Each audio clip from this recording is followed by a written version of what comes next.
President-elect Joe Biden rolled out his economic team today, making official what many of us already knew, Janet Yellen to the Treasury. The rest of his team, though, was full of some surprises, for better or for worse. Joining me now is Bloomberg News' White House reporter, Jennifer Epstein, live from Washington. Jennifer, it's great to have you on the show today. You've been with the Biden camp for many months now. What was Biden's strategy in putting this team together, and who exactly are they in the Biden universe? Well, with the group of economic advisors who were announced today, the Biden team seems to really want to, first of all, put forward a message of choosing a pretty diverse group. There are 6 people who he announced the intent to nominate to Senate-confirmed positions, and that, of course, includes Janet Yellen.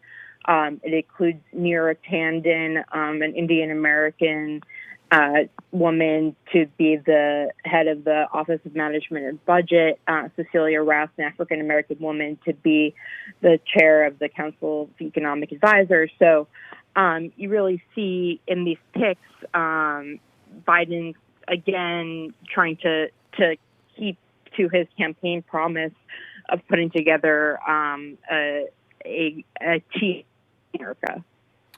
What does the team tell us about the priorities when it comes to fiscal policy? How is Biden and the Biden administration, how is the story around how they're thinking about the recovery from the pandemic changed based on these people? Well, I think it's actually kind of consistent with the way that they've been thinking about these things in general, which is to focus on lower income workers, on lifting up people of color in particular, who have lagged and have higher unemployment rates and lower wages. So these choices just kind of reinforce the perspective that Biden has had all along. I mean, I think that you're seeing with these people, again, people who support a large stimulus bill,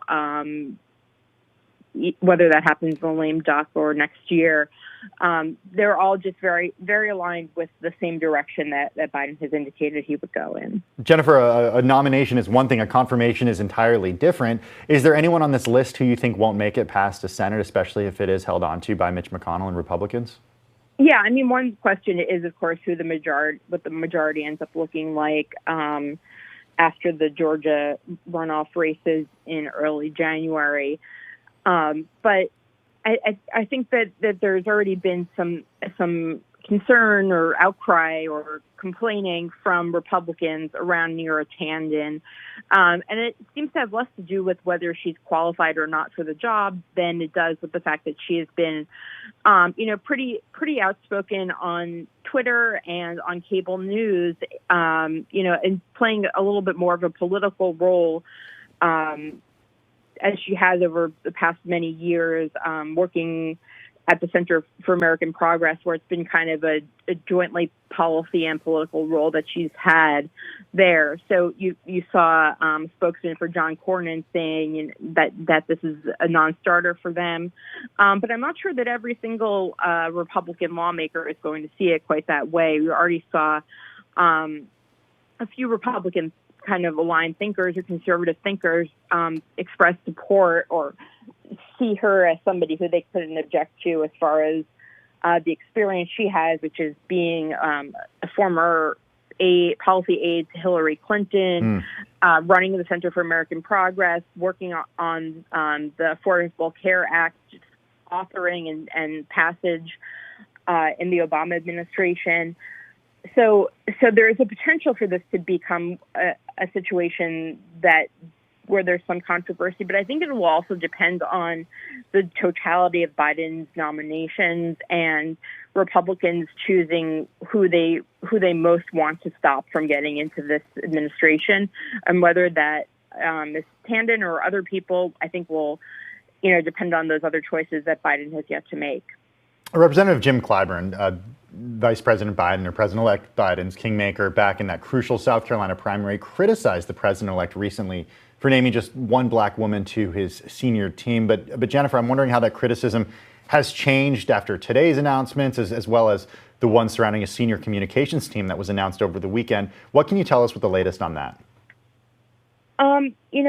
He has put forward this whole group of people who are going to be running the White House comm shop, the VP comms and the First Lady's comms, who are all women, and that includes a couple of women of color, including the principal deputy White House press secretary, which is going to be Karine Jean-Pierre.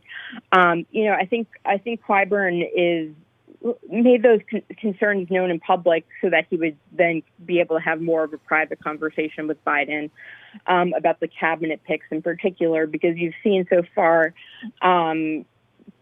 no black cabinet picks as now. I mean, we've also only gotten 3 positions filled at this point that are actually, or 4 cabinet level positions. Actually, one of them is an African American, the U.S. ambassador, the UN pick.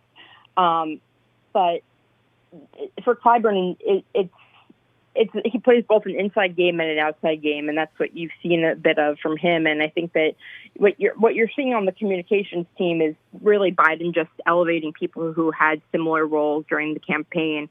For the most part, his communications director is going to be Kate Bedingfield, who was the communications director on the campaign and served in communications roles for him when he was vice president as well.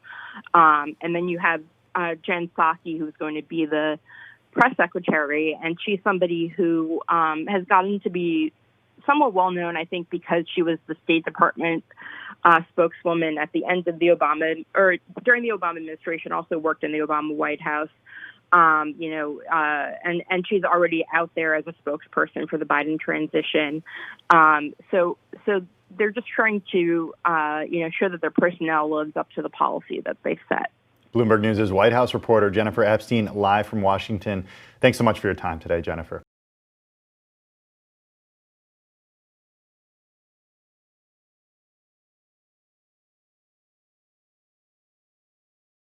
The biggest stories the moment they happen from around the globe. Subscribe to Bloomberg Quick Take now for insight in an instant.